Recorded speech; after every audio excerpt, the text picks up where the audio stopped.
Hello guys, in today's video I'm gonna show you how to turn off Rise to Speak on your account on Telegram easy and quick.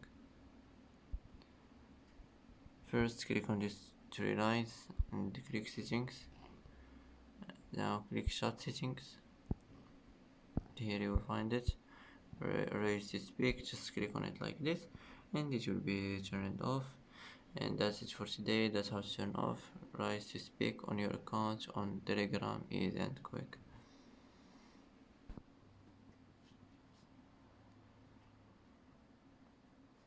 And that's it for today's video.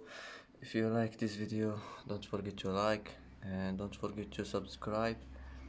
I hope this video is helpful for you, and thanks for watching until the end, and see you in the next video.